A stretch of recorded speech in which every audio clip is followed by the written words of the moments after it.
All right, friends, today's Wednesday, September 16th, and it is just right at 3 o'clock, and what we've been waiting on has finally arrived.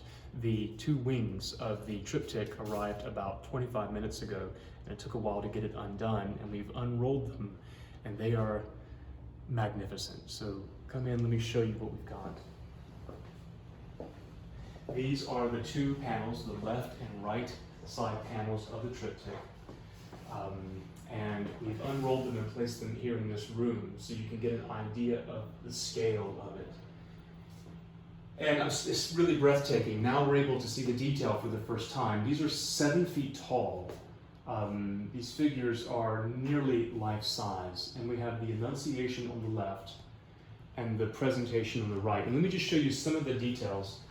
And I've cut myself opening it, and I do not want to bleed on the canvas. Put my hand behind my back.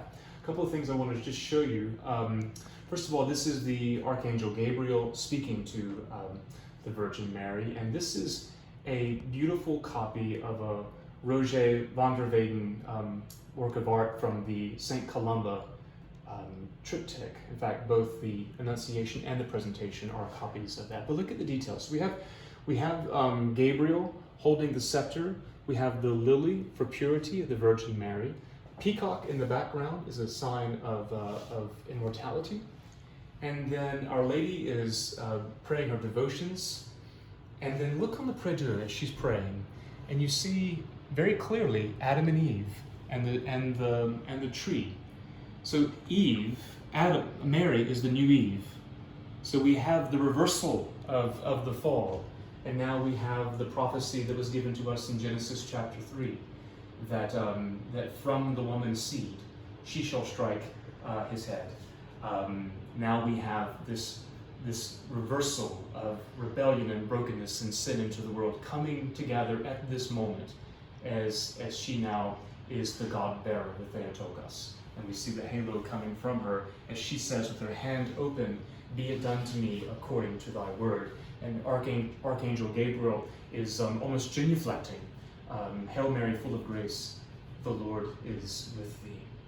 The floor is going to be the same color as our sanctuary floor when it's done. So contextualizing the great moment of the Incarnation in our own midst. The Word was made flesh and dwelt among us. Back here in the back, we have the detail of St. Martin's Church in Canterbury. St. Martin's Church is where St. Augustine set up his home base when he came over in the 6th century, when Pope Gregory sent St. Augustine to the British Isles to reclaim it for Christianity, for Christ. And this is the oldest English-speaking church still in continuous use in the world, just outside of Canterbury Cathedral, named after St. Martin de Tours, a great soldier and saint. A really, really stunning work of art for the Annunciation. Let's come over to the Presentation. So in the middle will be an even larger panel of the Crucifixion that was finished today. And you'll see those details if you haven't seen them already on the website. So the figures on the Presentation, this is Simeon, and there's the prophetess Anna to Simeon's left. Of course, our Lord in the middle, the Virgin Mary, Joseph as an older man. He's holding a candle. Why is he holding a candle? This is the Presentation. This is Candlemas. And then a servant girl holding the 2 turtle doves. Remember, the customary sacrifice was not turtle doves. Turtle doves were sort of an allowed sacrifice if you couldn't afford the usual one. So it shows their own poverty coming into the temple.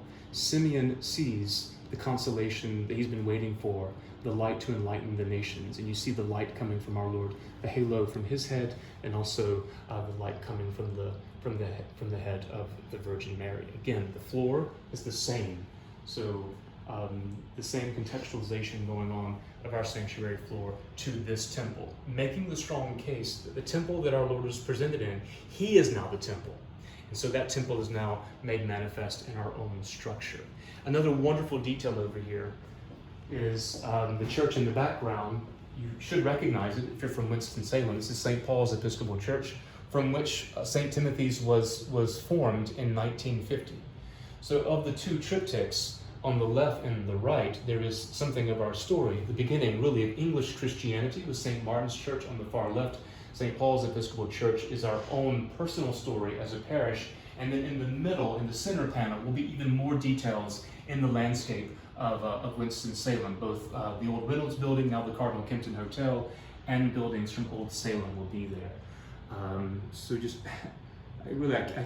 once you see it, your breath will be taken from you as mine is. We've been looking at these pictures and progress paintings for some time now, but now that they're actually here, the color, the detail, the scale really is something that will be an aid to our prayers, and it will bring us to our knees when we come in to see the drama of our salvation unfolding before our very eyes in these panels. And I can't wait for the center panel to arrive, and it will be here most likely at the end of the month. Again, it was finished today.